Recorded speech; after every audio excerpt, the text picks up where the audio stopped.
Hey, is Intel Inside starting to mean Intel Innovates? I don't know. I hope so. Welcome to Tech Strong Gang. If you haven't caught us since the beginning of the year, we're live now, which means you're live. If you're watching this live, comment, whether you're on LinkedIn or X or YouTube channel or any of our Tech Strong channels. If you have a moment to comment, we'll see it. No promise we'll acknowledge it and talk about it, but we'll try. And we hope you enjoy this live format. I think it brings news a little quicker to you. And we're liking it here, to tell you the truth. Let me quickly introduce you to our live gang today. As if we used to have dead gang. But no, they were always live, but now we're really live. Happy New Year to first time they've been on this year with us, our gang members, Fred Wilmot and Gina Rosenthal. Fred, Gina, great to see you both. Hi, good morning. Good morning. And then joining us, I guess he's still in Vegas. Are you still in Vegas, John? No, you're home. No, I escaped. I escaped yesterday. I'm home. Good. I hope you had a good hot shower. John was out at CES and some other stuff. John, welcome. And of course, Mike Vizard.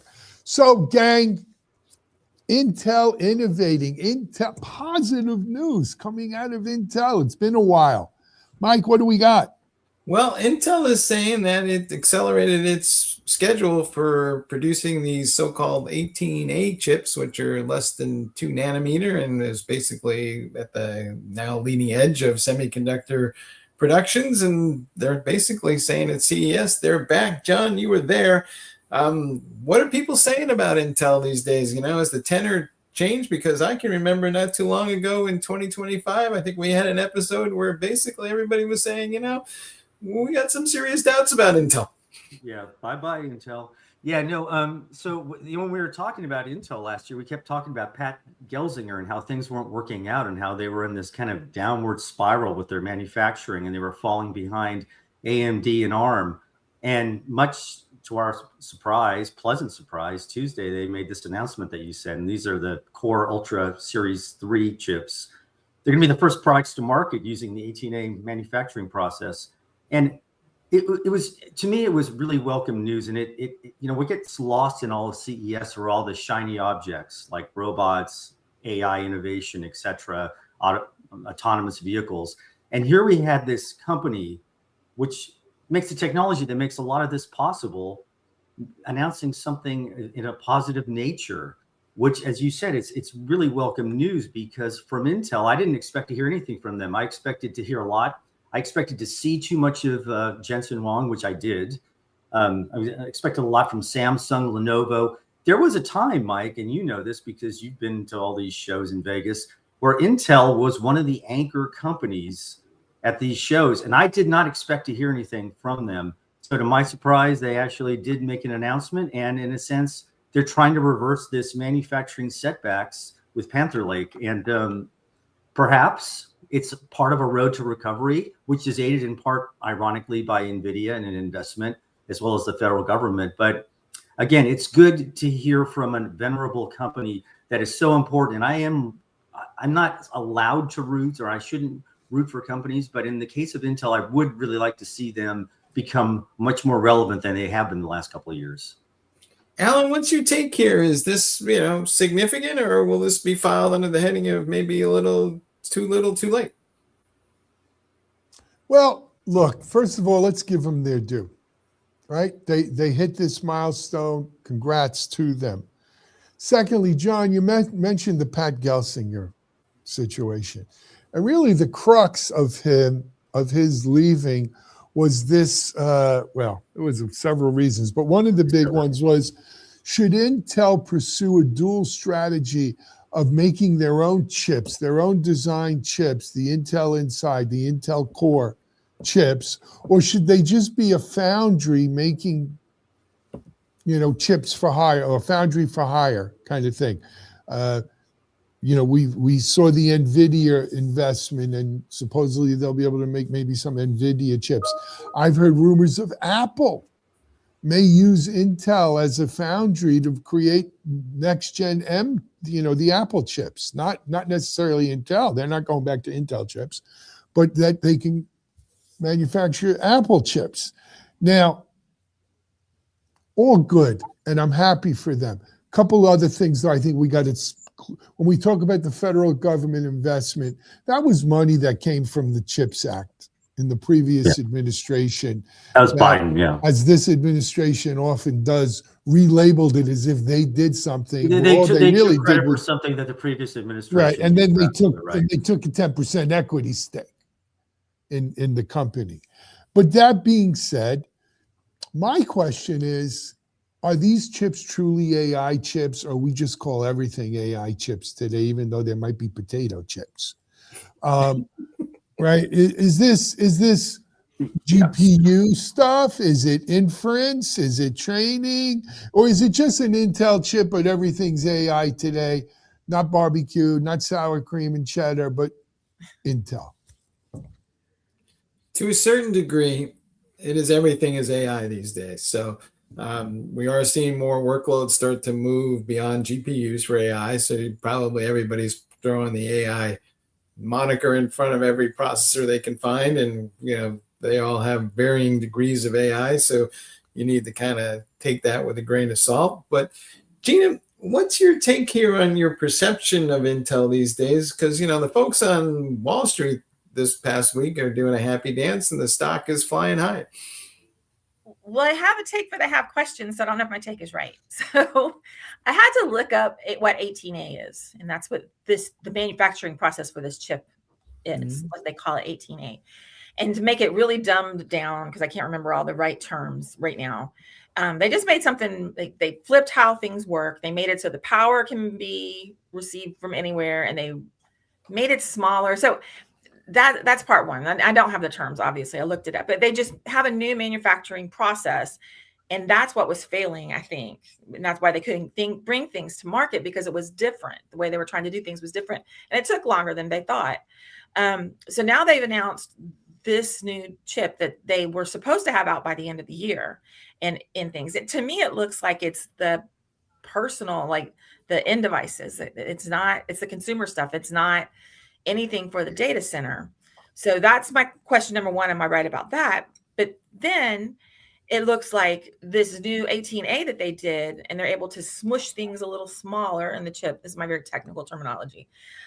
Because they figured out how to do everything a different way, now it's easier for them to smush it even smaller. So if they're able to get the same performance out of a much smaller chip, that means less power, less space inside a chassis, all the rest of it. But I think it also means you can now use more chips maybe, or more of that inside of a server to get to the equivalent of what a GPU does. And it's done at the chip size, not just calculating things like a GPU does. And that's my thought process when I read up on 18A. So please correct me if I'm wrong. So to answer your question, yeah, the first rev of this is for consumer endpoint type devices, and they'll probably use it for servers as you go along. But the other part of your question that's unknown is so they're claiming that they're at 1.8 nanometers and everybody else is starting to get to 2. But it's not clear yet whether or not the way that they, to use your technical term, smush things is going to lead to more performance than some of the 2 nanometer stuff that you're seeing coming out of the other rival manufacturers. I think I saw recently the TMSC was basically saying that they are on 2 nanometer and moving into production, but I don't think we've seen the head-to-head comparison of the different architectures yet. But John, what are you hearing? Well, so one thing I want to mention, and it's this is really important, I think, with Intel, is for those of you who haven't gone to CES. CES to me is kind of like the sports equivalent of the Daytona 500. It's the biggest event for an industry at the beginning of the year, the calendar year. And what's important is you make some sort of statement or some sort of a presence at this show, I think, increasingly. In the case of Intel, they had to do something. And what I want to mention is, you're right, Mike, the stock was up 6.5% on Wednesday, which is really significant for Intel, any type of movement like that. But also the CEO, Lip Bhutan, was at this. There was an event Tuesday night for Lenovo where Lisa Su, Jensen Huang, Youssef Mehdi from Microsoft, the CEO of Qualcomm, they were all at this event. I mean, it was a kind of an imprint of industry leaders making a series of announcements. The FIFA president was there. That's another story, but in a sense, it was very significant. And you're right. It starts at the consumer level. They're going to be rolling out more product, more different types of devices that are adhere to the chip throughout the second half of the year, this first half and second half of the year. So I think that's really significant. And again, with Intel, you have to show that you still have a pulse. And in tech right now, seriously, in tech, you have to also glob on to AI, whether it's kind of like a flimsy argument. And that's something they did, and I will give them credit for it. And I did not expect to write a story about Intel in any shape or form this week. Fred, we haven't heard from you, but I wonder, is Intel anywhere on your radar screen? Is it taking up any cognitive thought, or are you just kind of like, this is off in the middle of nowhere and it's a secondary issue to you? Well, I think there's two interesting points that come out about this. First is the first time Intel's hit a milestone that they projected in quite some time, which is a significant statement when you've been caught in the gears for a long time. Making that kind of statement and following through with is pretty good. I know there's been a number of folks like NVIDIA, but Broadcom have been testing this chip for some time, as early as back as March. So I think it's a positive result in that regard. The other thing that I think is really important is made in-house. And that can't be understated given the geopolitical situation that we have in the world today. So if we're looking at that, plus we're looking at the production quality of a smaller chip size, that has significant opportunity. And so I think the important part for us here, when we look at this and stack it up and, in reference to Alan's on, government investment, if we do have a foundry here and we are able to manufacture chips of that scale and that those dimensions, I think that's a very positive sign of improvement, both for Intel, but also for the chip community in general. Yeah. And I would just mention, guys, I don't know,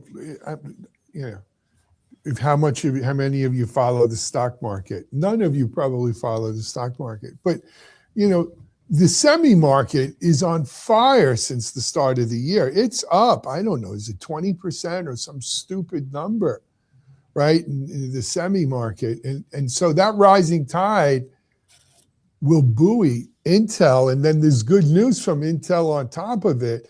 It's no wonder that because they've got a lot of room to come up, right? They were pretty low.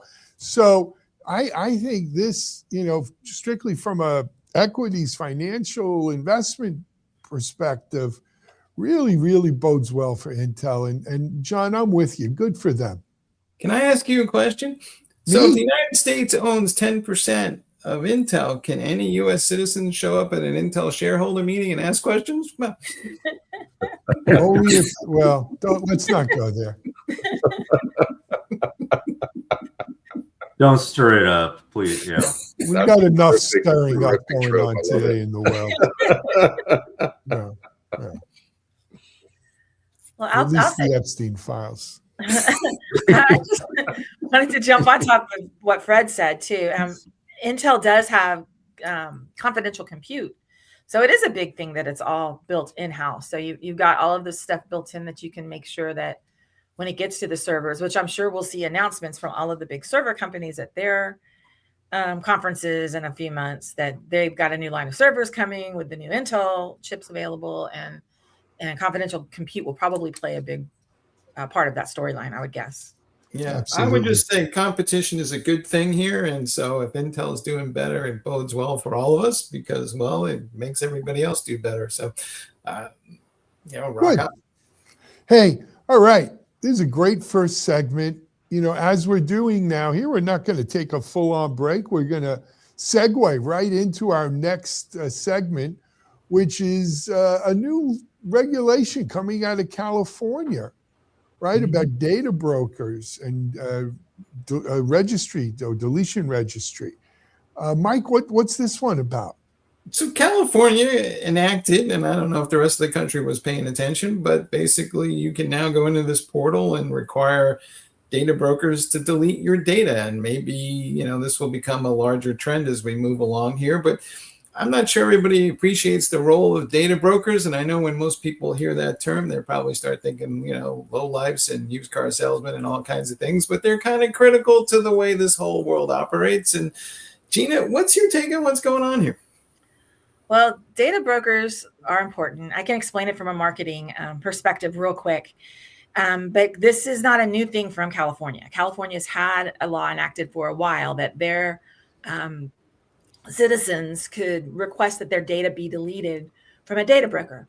What data brokers do, if you've ever gone to a website, and this is because of the California law, every website, most every website has, when you first log in, a place where you can set your cookies. Yes, you can use anything and track me. No, I only want you to use the most basic things that I can sign up for, or don't track me at all. So when you get a cookie set on your computer, your laptop, your device, your phone from visiting a website, it's for the marketers. It's for people to figure out, all right, you clicked on a LinkedIn ad that brought you here, and then you went here to this page and this page. Marketers use it to firm up their funnel. And so the funnel is they drop different types of content along the way. And if you keep consuming the content down the funnel, they're like, this is who we need to go after. This person's going to buy, which is why once you visited a website about a certain product, they have your information. So they're going to retarget you again. And that's where the data brokers come in. They're like, we know these people are looking for new Intel chips in their laptop. So you will get all that information, and you can use that when I set up Google ads or I set up LinkedIn ads, they'll use a data broker to find the right places to place my ads that I set. And that has all sorts of privacy implications. You don't want to be followed around. You don't want people to know what you're looking at and why you're looking at it. You should be able to roam the internet for free, but you're not. We're paying for it in that way. So what California did a while ago is they had a law that said their citizens of California, if you're a data broker and you ask to be, your citizen asked to be their information to be deleted, you have to delete it. And it was complicated for the citizens because there was no centralized way to do this. So marketers don't even see the data brokers. We just use different ad platforms that connect to the data brokers. So for citizens, they'd have to go to every single place and request their data be deleted. And it was long and arduous. So California put this law together called the DROP law, which is the delete, request, and opt out. And they've built a portal where all the citizens of California can go and say, I want to drop out of all of these different data registries. I don't want anybody reselling and reusing my information. So the idea is to have this portal where citizens can come, and then if the data brokers continue to use their information, they get fined every single day. And this will start in September. So is this a good or a bad thing? I don't know. I don't think the implementation is really great, because if you're a California citizen, you have to sign up for the registry. And to do that, you have to give them every single piece of your most information, which the data brokers may or may not have. They do a lot of aggregation, so they may have that, but they're not going to necessarily have my maiden name, my previous married name, this, that, the other. They're not going to have all of those things. My address. You can even tell them what your TV ID is if you're tired of getting direct ads from people, specialized ads to you. So you can opt out of all of it, but then all of your information is in one place. For me, number one, that's a honeypot. That if I wanted everything, including all of your government information, then I could just go there, because now you've got citizens doing this. State of California wants citizens to do this because they don't want to have to pay for all this work for the request to be, the data to be deleted for everybody across the nation. So it's kind of a give and take. And I'm not sure this is the best way. I think the better way goes back to marketers and how marketers are measuring the impact of their campaigns and how they reach people. So it's not just painting with a wide brush. And I don't think a lot of marketers understand these data brokers and what they do, because you don't see it in the tools that marketers use. Marketers are just trying to reach all the right people and honestly prove that the money that they're spending is having an impact on the organization. So I think there's a lot of work that needs to be done from a marketing standpoint. And I think anytime you come across one of those places, a website that asks you if you want your data to be used, you say no, and you don't give the data brokers any extra ammunition that they're getting from Google or wherever else. But it's a sticky topic. I'm not so sure how I feel about having one registry with all of your government information plus all the information of every place you've ever been in one place. That's a little scary to me. Alan, we have had some experience with this as of late. So, what's your take on what's going on here? So you went there. Okay. So let me put on my TechStrong CEO founder hat. I never took it off, but let me put it on here and talk from that point of view. I realize there are some evil people out there who want to get as much information about you as they can and monetize the crap out of it. And that's a terrible thing. And we need to do something about it.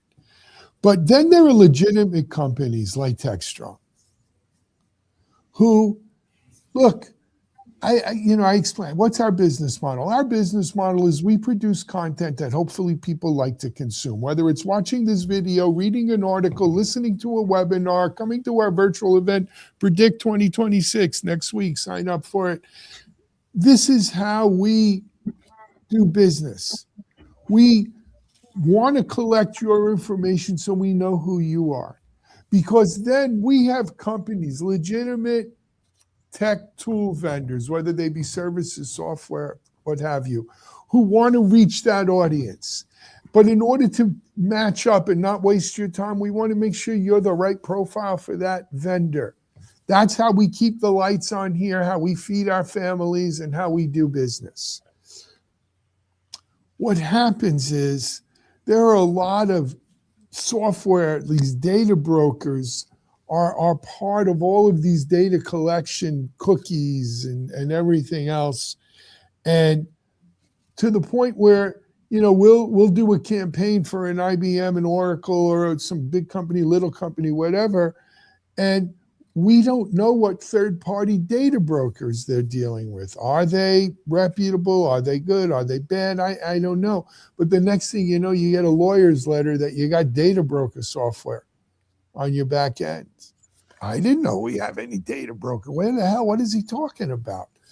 Well, our analytics program is collecting data, and we're not warning people specifically. And then you get states like California that do these regulations. And I'm not against anti-regulation or something, but they want you to enunciate every single one. You can't just do sort of a blanket. Hey, we're collecting data. And so it squeezes the little guy, because then here's the real parasite in the system. The lawyers. What a surprise. The parasites come out. And you've got law firms based in West Hollywood, California, who specialize in this shit, in this crap, right? They don't pick on the New York Times or the Washington Post or USA Today. They specifically target small and medium companies, send a mimeographed, excuse my age showing, a mimeographed letter saying, oh, you have data broker software on your site, and we're going to sue you for violating the California CCPP, whatever the hell it's called, right? Yeah. Now, bullshit, I don't have it. I want to fight it. Call the lawyers. Let's fight them. Okay.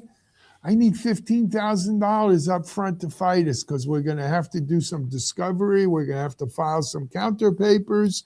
15 to start. We're probably looking at 30 to 35 pre-trial. The parasitic lawyers in West Hollywood, California say, we'll go away for $10K. We'll go away for $10K. What's an entrepreneur? What's a businessman to do? Fight the good fight, write the checks to tell them F you? Or do you pay the $10K and say, crawl back under the rock you came out of? Yeah. That's It's but I was going to mention, I feel your pain, Alan. In a weird way, these laws, and kudos to California for trying to address this unregulated data broker industry. But this, you mentioned, I think it's a CFPA I wrote about this years ago. Before that, there was another. See, okay, sorry, thanks, Fred. There are like 2 laws, and now we have another attempt. So in a sense, it reminds me of laws are kind of like software. Sometimes you have to have by the 3rd version, you get the things right, and even maybe this is an imperfect solution.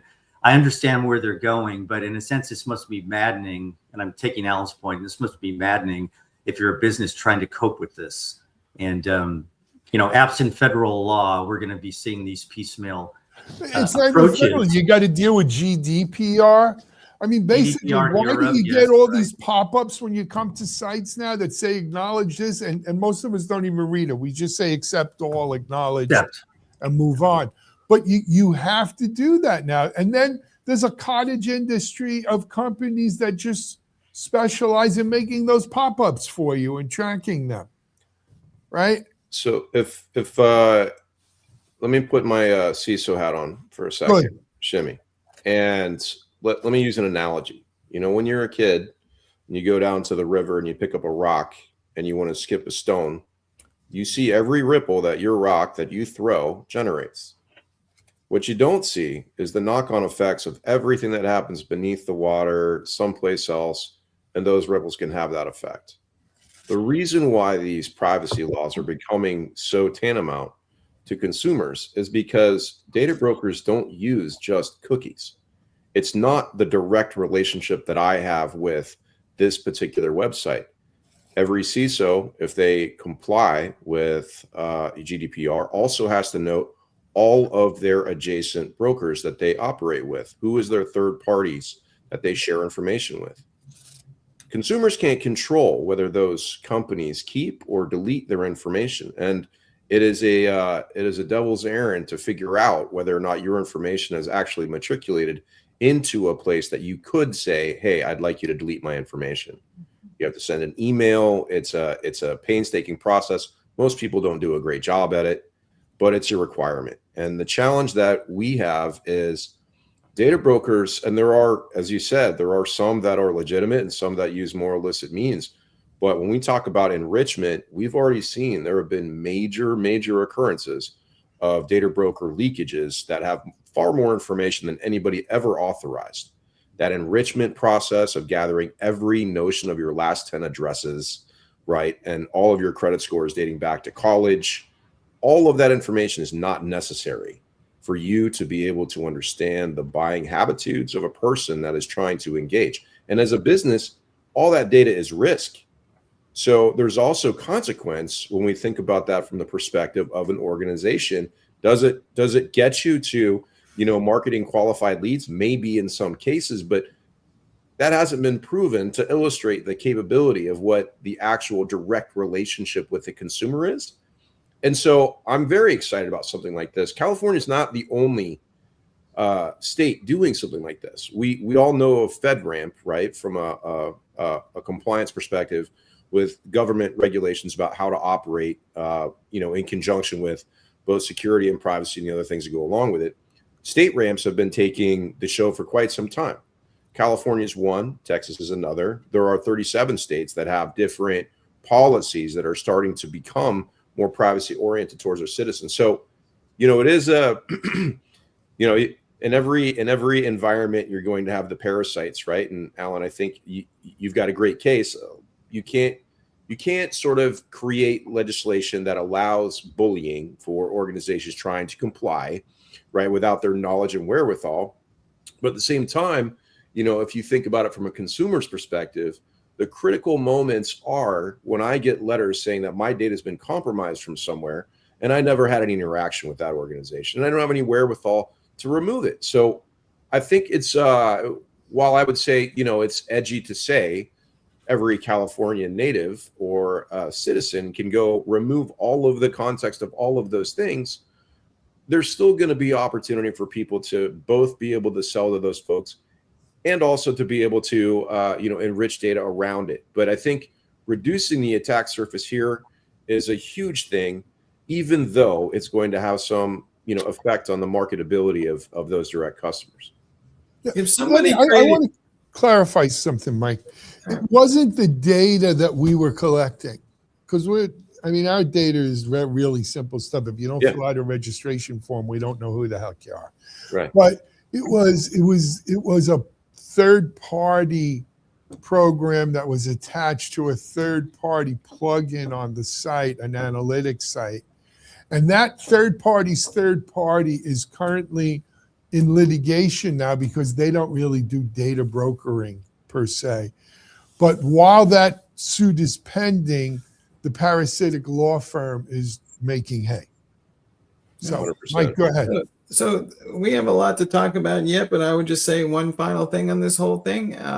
I would pay money for an app, not just a portal, but an app that would let me see all this stuff, and then I could just manage it myself, and it would be worth something to me to. But let me tell you how convoluted this is. When I found out about this, I had our IT and engineers say, find me this program. I'm not aware we had this program. Run every goddamn program that's associated, that's being fired off from all these third parties things.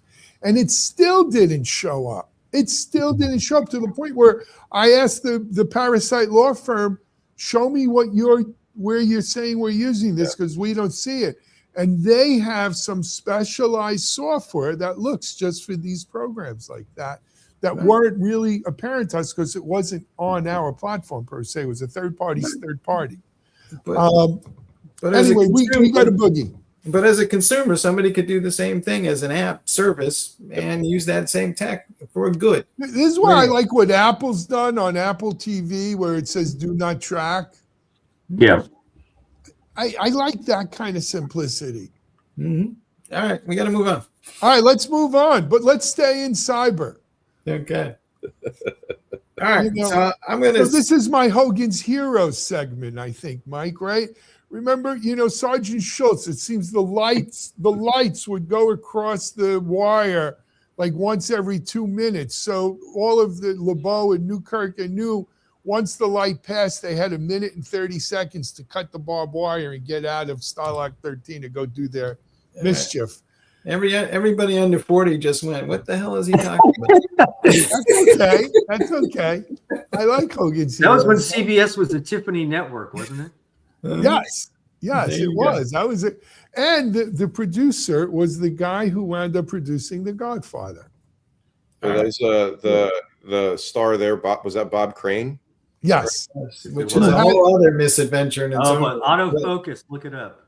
But let's move on to the actual topic. So AWS's CISO is saying, in fact, that the world has changed and that the volume of attacks and the sophistication of the attacks have gotten to the point now where security teams are going to need to be able to continuously observe just about everything happening in their environment so that they can surface up anomalies and respond faster and maybe automate more processes. And I think we've been kind of moving down this path, in fits and starts for a few years now. But Fred, has things changed, and are we at some fundamental shift here where we need to be able to continuously observe all our IT environments, which are really complex, and can we even achieve that goal? I think it's always interesting to hear a very, very, very large company's CISO sort of make assertions about what's necessary in the market. And I think, yes, continuous monitoring, continuous observability has been a thing. It's been a thing for 10 years. It's not new.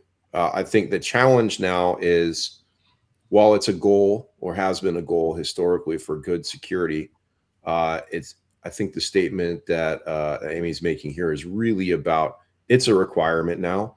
It's not just a sort of theoretical need. But the challenge that we have, and I think there are some, surveys that would point to something differently. The challenge that we have is, if we think about what a cybersecurity team is composed of today, a lot of those organizations either have, data scientists and or data analysts, AI engineers, or folks that are leaning into AI engineering and so on. The challenge isn't that budgets are growing. I know there's a survey that says otherwise, but my CISO friends would all tell you that's not the case. If you said there's a 6 to 10% growth in the budget, no. The common conversation is, hey, guess what, everybody? Everybody wanted cybersecurity to be treated like it's a regular business risk. And so guess what? When it is, you can't complain about it. And the risk here is that irrespective of what a breach looks like, loss of operational capability, the inability to conduct business as usual is a far grosser financial burden than a cybersecurity breach. Now, I'm going to caution with this just one other thing. If you look at Land Rover's recent occurrence, right, that isn't true. And so there's an illustration of that scale of breach has dropped their sales 43%. We didn't see that after Target. We didn't see that after any number of major breaches. And there is a good illustration where there is a negative effect here. So you made some great points, right? There's complexity, there's evolving threats. AI is being used by adversaries, just like it is by cybersecurity professionals. And there is this intent to shift to proactive security. Without sounding like the industry jargon and buzzwords of what the marketing capabilities of all of the technologies we're building today are, there is an absolute need for this. But the challenge is when we say air quotes, keeping pace with AI-powered threats. AWS sees this every day. Does the everyman see this every day? No, not yet. It's coming. But is 2026 going to be that time and that place where we consider that that's actually going to be the biggest challenge that we have? And what I would offer here is simply this: the amount of agency that we decide we're going to give to agentic behaviors is a real risk factor every company's got to establish. And so whether we're talking about cyber budgets for buying technologies or hiring people, there's a lot of amazing security people on the street today that are unemployed, courtesy of some of the changes that we've seen in both the ability for AI to take some roles, but also in the tightening of the belt around cybersecurity, a la the business consequences I was talking about earlier. The real question is, what is the amount of agency that we're going to enable technology to have? If you want to be proactive, you're going to have to take on more risk and give more agency. And I think that's a strong point that she's made, that is a requirement for us to consider and conceptually something that everybody's got to wrestle with. Now, the practicality of that is where I challenge maybe the statistics on this, because I don't see that availability in the budgetary process for folks for 2026, maybe for 2027. But the defenders are far behind adversaries in this particular capacity from a budget. Crime pays. Alan. Fred, that was one of the most eloquent, thoughtful, and comprehensive answers I've ever seen given on Tech Strong Gang. Thank you for that. Wow. I have a little bit of a simpler observation on this one. You know the old saying, why do dogs lick their private parts? Because they can. And if we can do continuous observability, we will. It's just the nature of the beast, right? This is, I don't know if it'll necessarily make us any more secure, mind you, right? Because just because you can doesn't mean you should. But that is, I would argue, that's shimmy for you. I would argue, though, that, this is not easy, right? You're talking about massive amounts of telemetry data that you're normally going to collect and then try to analyze and then figure out what to keep and throw away. Well, so, no, Gina, we have the power. We have the technology. Well, it's expensive. So, $6 billion man. What's your thought on the feasibility of this economically? Well, see, I go to a different place in my head because I'm not sure how expensive it will be. It depends on what products people are trying to sell. And I think that I totally agree with everything that Fred said, but this has been things that the security teams have been working and expanding their relationships internally, like with the data protection teams. This is all tied together. Great if you have observability, then what's next? What do you do if you observe something? How do you tell the right people to get involved? How do you ensure that your data is protected? So I think there's been a lot of work internally on teams trying to unify some of the more boring parts of IT, like data protection, with observability and what's going on and how do we protect the data. I think the biggest thing to me is even though she's the CISO of AWS, when she gets out and speaks on behalf of AWS, what is she laying the groundwork for, and what are they building that they're going to try to start selling people? And maybe it will be something great, but will it be something just that they're making external for people that consume AWS infrastructure to use in their own environments? Are they working with other people? This just sounds, from a product marketing view, like a setup to another announcement or a sell, like softening the market for that. All of it's important, but it has been important for a really long time. It's great AWS is calling it out. So what are they going to provide for us to help organizations achieve it? So here's the part about this whole thing that I find somewhat ironic, and maybe Alan has some thoughts about it. But, over in the land of DevOps, we've been banging the drum about observability for years now, and we are collecting massive amounts of telemetry data, much of which is the same data the security people are looking for. So can we not just aggregate these two functions? And, is the future of DevSecOps going to be unified observability for the DevOps and the security folks? Alan? So I think you're right there, Mike. It is a lot of overlap. But this is the Splunk conundrum, right? I remember going, to some security show in 2007, 2008, whatever. Fred, I probably hung out with you there. Yep. And, Splunk had those just plain black T-shirts that had cool sayings on them. And Splunk was great. It was like the ultimate I'm rubber, you're glue. It collected everything. And we were in love with the idea of being able to collect everything. And so a lot of us started collecting everything. And then we had to pay for everything. Right. And we said, wait a second. I don't want to collect everything anymore. I can't afford to collect everything.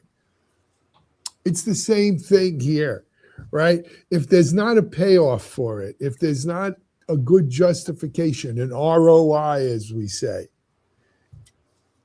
just because you can doesn't mean you should. We're not dogs.